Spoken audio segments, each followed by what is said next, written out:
भाजपा नहीं बोल रही, सरकार नहीं बोल रही है, और भी जो तंजीम है वो बिल्कुल चुप है, मीडिया चुप है। मतलब क्या लग रहा है ये एफआईआर वाकई कुछ है कि बस खाना पूरी? कैसे आप देखते? ये कोई पहला मामला तो है नहीं। इससे पहले लोगों ने क्या नहीं किया, बीजेपी के सांसदों ने, बीजेपी के वर्कर्स ने मुसलमानों के खिलाफ हेट स्पीच, राहुल गांधी के खिलाफ एफआईआर नहीं हुई थी।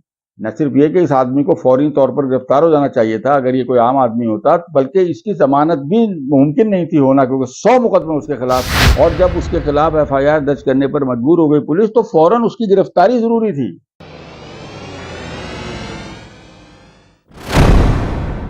आदाब, मैं हूं मुमताज आलम रिजवी। मैं बात करूंगा महिला पहलवानों की जो जंतर मंतर पर धरना दे रही हैं और उनके समर्थन में बड़े लोग उतर आए हैं।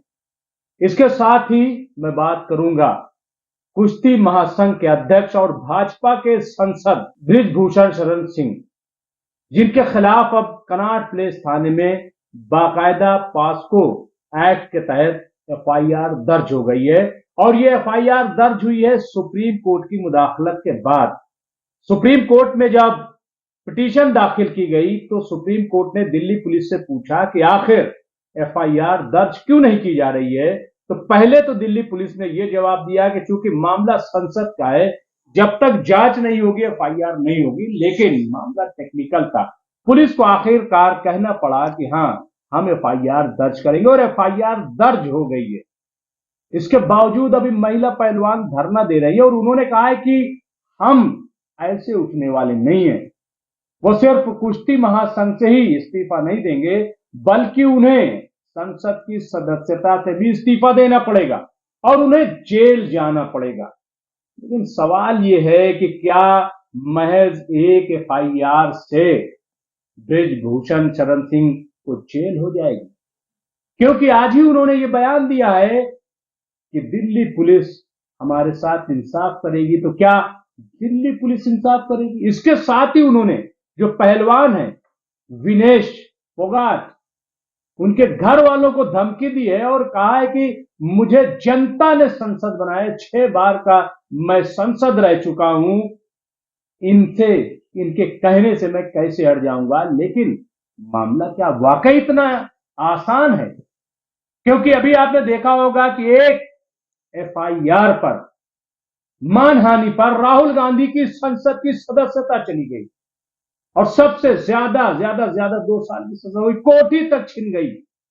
तो फिर ये कैसे दावा कर सकते? इन्हीं पूरे मामले पर हम बात करेंगे माहिर कानून मोहतरम जनाब ए रहमान साहब से। रहमान साहब, आपका खैर मकदम है और आप सब जान ही रहे कि क्या कुछ चल रहा है। क्या लग रहा है कि ये जो एफआईआर हुई है, ऐसा लग रहा है कि जैसे बृजभूषण शरण सिंह, जो कि संसद भी हैं और कुश्ती महासंघ के अध्यक्ष भी हैं, और पूरी सरकार ऐसा लग रहा है उनके फेवर में है। भाजपा नहीं बोल रही, सरकार नहीं बोल रही है, और भी जो तंजीम है वो बिल्कुल चुप है, मीडिया चुप है। मतलब क्या लग रहा है ये एफआईआर वाकई कुछ है कि बस खाना पूरी? कैसे आप देखते? एफआईआर क्या चीज? देखिए, हाँ, आपने सही सवाल किया। मैं सबसे पहले यही बताना चाहता हूँ कि एफआईआर होती क्या है, क्योंकि उसके बारे में अवाम में तो गलतफहमियां खैर होना एक बिल्कुल फितरी बात है। अवाम को तकनीकी चीज़ों का इल्म नहीं होता आमतौर पर, लेकिन मीडिया भी एफआईआर के बारे में पूरी तरह से नहीं जानता कि एफआईआर क्या होती है और उसका अगर दर्ज हो जाए तो उसके नताइज क्या होते हैं या हो सकते हैं वगैरह। अब जहाँ तक बात ये बृजभूषण शरण जो भी है, ये WFI का जो प्रेसिडेंट है, ये कोई पहला मामला तो है नहीं। इससे पहले लोगों ने क्या नहीं किया, बीजेपी के सांसदों ने, बीजेपी के वर्कर्स ने मुसलमानों के खिलाफ हेट स्पीच, आजकल सुप्रीम कोर्ट जिसके पीछे बुरी तरह से पड़ा हुआ है कि ये हेट स्पीच बंद करो, ये पूरी मुल्क के माशरे के लिए नुकसानदेह है। कल ही कहा है। और तो वहां तो एफआईआर दर्ज होती नहीं। तो आपका ये कहना कि क्योंकि वो बीजेपी के सांसद हैं, बात बिल्कुल सामने की है। सांसद तो जरा बड़ी चीज हो गई, एक आम वर्कर भी, बाजारी किस्म का वर्कर भी अगर पार्टी का कोई कुछ भी कह देता है, कुछ भी कर देता है, तो उसके खिलाफ बड़ी मुश्किल से कोई कार्रवाई हो पाती है। ये अब तक हम देख रहे हैं, सैकड़ों केसेस में देखा है। अब देखिए, जहां तक ये, और आपने राहुल गांधी की बात कही, तो मैं एक बात और वाजे कर दूं राहुल गांधी के खिलाफ एफआईआर नहीं हुई थी। डिफेमेशन के केस में एफआईआर नहीं हो सकती, क्योंकि डिफेमेशन जो है वो नाकाबिले दस्तंदाजी पुलिस जुर्म है हमारी ताज़ीरात हिंद में। यानी डिफेमेशन का मुकदमा करने के लिए आपको मजिस्ट्रेट के पास जाकर शिकायत करनी पड़ती है। पुलिस आपकी शिकायत लेकर और गिरफ्तार नहीं कर सकती या वो कार्रवाई नहीं कर सकती, वो कार्रवाई अदालत को करनी होती है। यानी डिफेमेशन का मामला जो है या डिफेमेशन का कानून जो है वो बहुत नर्म सा कानून है, और उस पर भी मैं बहुत कुछ कह सकता हूं, क्योंकि हिंदुस्तान में जिस तरीके से है वो डिफेमेशन का कानून इंग्लैंड से शुरू हुआ था, और ये बरतानवी जो फलसफा कानून है उस पर मबनी है, मगर वो एक लंबी बहस है। और वहां भी अब इसके खिलाफ तो देखिए एफआईआर लफ्ज का जो यानी एक मुखफ़फ़ है फर्स्ट इंफॉर्मेशन रिपोर्ट का। फर्स्ट इंफॉर्मेशन रिपोर्ट का मतलब ये होता है कि किसी भी जुर्म की इत्तला, यानी वो जुर्म जो सरजद हो चुका हो उसकी इत्तला जब पुलिस को मिलती है तो उसको वो दर्ज करने पर मजबूर है कानून के तहत, अगर वो जुर्म काबिले दस्तंदाजी पुलिस है, कॉग्निजेबल जिसको अंग्रेजी में हम कहते हैं ताज़ीरात हिंद में या इंडियन पिनल कोड में, कि किसी भी कॉग्निजेबल ऑफेंस की, यानी कोई ऐसा जुर्म जो काबिले दस्तंदाजी पुलिस हो और सरजद हुआ, उसकी जैसे ही पुलिस को इत्तला मिलेगी तो पुलिस फौरन वो इत्तला रोजनामचे में दर्ज करेगी। ये है फर्स्ट इंफॉर्मेशन रिपोर्ट। अब देखिए होता क्या है, यहां आप पुलिस के पास जाते हैं और उससे ये शिकायत करते हैं कि साहब मेरे घर में चोरी हुई है।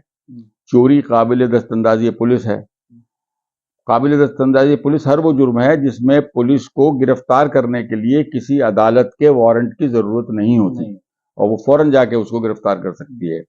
लेकिन जब वो इत्तला पुलिस को मिलती है, यानी आपकी जो शिकायत पुलिस के पास गई है वो एफआईआर नहीं है, वो महज शिकायत है। शिकायत होने के बाद अगर वो बुनियादी तफ्तीश या इंक्वायरी करके ये देखते हैं कि भाई ऐसा वाकई हुआ है, यानी अगर आप किसी कत्ल की इत्तला भी दें कि साहब फलां शख्स ने फलां का कत्ल किया, या चलिए फलां को भी छोड़िए एक कत्ल हो गया और फलां जगह लाश पड़ी हुई है, वो उस इत्तला को फौरन दर्ज करेंगे, लेकिन वो एफआईआर नहीं होगी, वो इत्तला है सिर्फ। वो वहां जाकर जब लाश बरामद कर लेंगे और उसमें ये लगेगा कि हाँ ये तो कत्ल हुआ है, तब वो एफआईआर जो है एफआईआर कही जाएगी, और जिसको हम उर्दू में कहते हैं मुकदमा दर्ज हो गया, तो वो दफा 302 के तहत वो मुकदमा दर्ज हो गया। अब ये खिलवाड़ किस तरह एफआईआर के साथ होती है ये देखिए, खा वो पुलिस हो या सीबीआई हो। सीबीआई में हालांकि एफआईआर का जो सिस्टम है वो मुख्तलिफ है, वहां वो उसको आरसी कहते हैं, रेगुलर केस, और वो तरीका वगैरह भी उनका जरा मुख्तलिफ, क्योंकि उनके स्टैंडिंग ऑर्डर्स अलग हैं। अब देखिए पुलिस के पास एक इत्तला गई, पुलिस के लिए किसी भी इत्तला पर या किसी भी तरीके से लॉ एंड ऑर्डर के काम करने के लिए पुलिस रूल्स बने हुए हैं।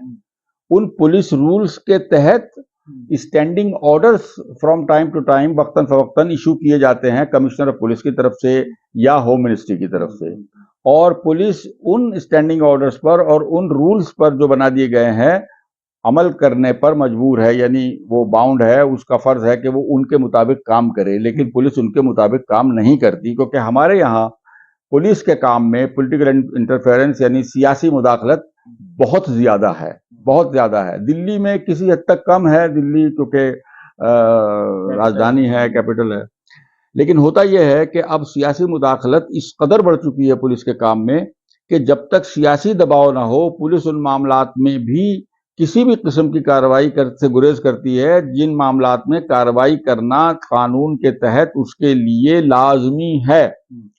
अभी देखिए एफआईआर दर्ज हो गई, अगर हुई, उसके बाद नहीं किसी भी, मैं एक मिसाल दे रहा हूं, एफआईआर दर्ज हो गई। अब उसके बाद क्या है, एफआईआर दर्ज होते ही काबिले दस्तंदाजी पुलिस जुर्म में पुलिस उसको गिरफ्तार करने का पूरा हक रखती है। अब यहां भी दो सूरत हाल हैं, वो ये है कि सुप्रीम कोर्ट के एक फैसले के मुताबिक power to arrest does not mean licence to arrest, यानी अगर आपको किसी मामले में गिरफ्तारी का इख्तियार है तो ये जरूरी नहीं है कि आप उसमें गिरफ्तारी करें ही। एक तरफ तो ये कहा गया है, क्योंकि बाद मामलात में या सियासी मुदाखलत की वजह से जहां गिरफ्तारी जरूरी भी नहीं होती, पुलिस जाकर गिरफ्तार कर लेती है, रिमांड भी ले लेती है, वगैरह वगैरह। लेकिन ये याद रखिए कि किसी भी काबिल दस्तंदाजी पुलिस मामले में एफआईआर दर्ज होने के बाद पुलिस को गिरफ्तार ही करना तकरीबन लाजमी होता है, ताकि उससे मुताल्लिक दूसरी जो मालूमात हैं वो की जा सकें, और अगर वो आदमी कोई बाअसर किस्म का आदमी है तो वो पुलिस की तफ्तीश में रुकावट न डाले, जैसा कि ये बृजभूषण वाले केस में हुआ और हो रहा है।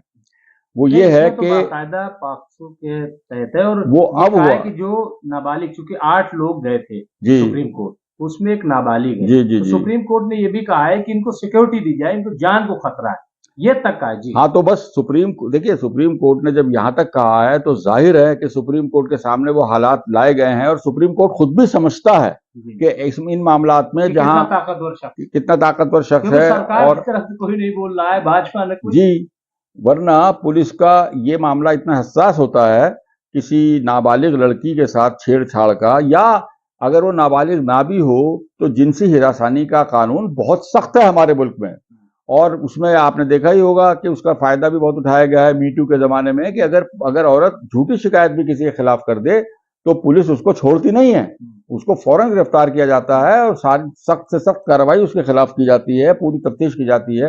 लेकिन इस मामले में ऐसा नहीं हुआ। क्यों नहीं हुआ? जबकि कानून ये कहता है कि ऐसी कोई भी शिकायत आते ही मुकदमा दर्ज होना चाहिए फौरन।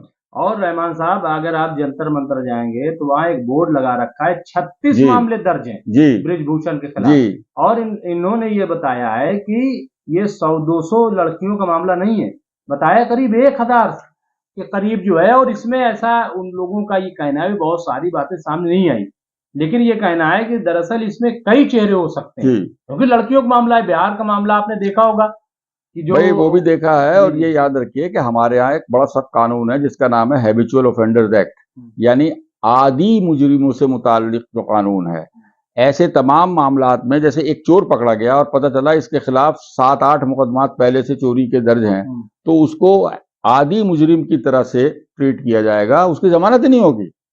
न सिर्फ ये कि इस आदमी को फौरी तौर पर गिरफ्तार हो जाना चाहिए था अगर ये कोई आम आदमी होता, बल्कि इसकी जमानत भी मुमकिन नहीं थी होना, क्योंकि 100 मुकदमे उसके खिलाफ इसी शिकायत के दर्ज हैं। तो इन तमाम बातों से एक आम आदमी भी ये नतीजा निकाल लेगा फौरन, और जो कुछ भी पहलवान, ये जो लड़कियां हैं, औरतें ये कह रही हैं, वो 100% दुरुस्त है, और उस बात को सुप्रीम कोर्ट ने महसूस भी किया, और तब जाकर वो लड़कियों ने यहाँ तक कहा, चाहे साक्षी मलिक हो, चाहे विनेश फोगाट हो, उन्होंने कहा कि पहले तो हम चाह रहे थे कि मामला अंदर ही तौर पर खत्म हो जाए, लेकिन ताकत की बुनियाद पे बृजभूषण ने ही नाम ओपन कर दिए, तो जाहिर है कि अगर हम नहीं लड़ेंगे तो कल के कोई वालिदैन जो है वो अपनी लड़कियों को भेजेंगे नहीं, और कुश्ती फेडरेशन हमारा बंद हो जाएगी, ये रेसलिंग फेडरेशन जो है ये बंद हो जाएगी, इसके भविष्य का सवाल है। तो ये जो कहा है, ये क्या वाकई इस तरीके की? ये बिल्कुल है। उसकी वजह देखिए, जहां तक नाम का ताल्लुक है, आपको शायद इल्म हो या ना हो कि जो जिना बिलजबर वगैरह के रेप के जो केसेस होते हैं, या उसमें नाम वो एफआईआर दिया जाता है, नेट पर भी नहीं डाली जाती है। वो एफआईआर अगर आप पुलिस का देखें, नेट जो है पुलिस की जो वेबसाइट है, निर्भया देखिए नाम, हाँ, बनावटी नाम तो चला था उसमें वो कानून बना हुआ है कि पुलिस ना तो उसका नाम जाहिर कर सकती है, ना वो एफआईआर अपनी वेबसाइट पर डालना। हर एफआईआर आपको वेबसाइट पर मिल जाएगी जो भी दर्ज होती है। तो इसने ये बजाते खुद एक जुर्म किया, लड़कियों के नाम जब सामने आ गया तो ये तो और भी ज्यादा संगीन जुर्म हो गया, और भी ज्यादा उस आदमी की सरकशी का ये सबूत है, और उन तमाम लोगों की सरकशी का सबूत है जिनको किसी न किसी तौर पर हुकूमत या इक़्तिदार की हिमायत हासिल है, और वो आदमी तो सांसद है। तो बहरहाल ये, लेकिन एफआईआर जो है वो बड़ी अहमियत, बहुत ज्यादा, बहुत जी, हल्के में नहीं लेना चाहिए, जैसे वो नहीं वो तो, अरे भाई अब तक उसको, बल्कि जब सुप्रीम कोर्ट ने अहकामात जारी कर दिए और जब उसके खिलाफ एफआईआर दर्ज करने पर मजबूर हो गई पुलिस, तो फौरन उसकी गिरफ्तारी जरूरी थी, उसको उसी वक्त गिरफ्तार करना चाहिए था, लेकिन अभी तक बहरहाल हुए नहीं। बहुत बहुत शुक्रिया रहमान साहब की एफआईआर, और ये कितना इंपॉर्टेंट मामला है। तो हम बात कर रहे थे रहमान साहब से, वाकई ये बहुत ही अहम मामला है, और महिला पहलवानों को सलाम कि वो डटी बैठी हुई है, और उन्होंने अब ऐलान कर दिया है कि हम तब तक यहां से नहीं उठेंगे कि जब तक हमारे साथ इंसाफ नहीं हो जाता। हम यहीं पे अपनी प्रैक्टिस करेंगे, और जंतर मंतर धरने पर बैठ के हम देश के लिए मेडल लाएंगे, लेकिन यहां से उठेंगे नहीं। हमें इंसाफ चाहिए, और इंसाफ इसलिए क्योंकि ये रेसलिंग जो फेडरेशन है, कुश्ती का जो पूरा खेल है, इसके भविष्य का सवाल है, मुस्तकबिल का सवाल है। बहुत बहुत शुक्रिया।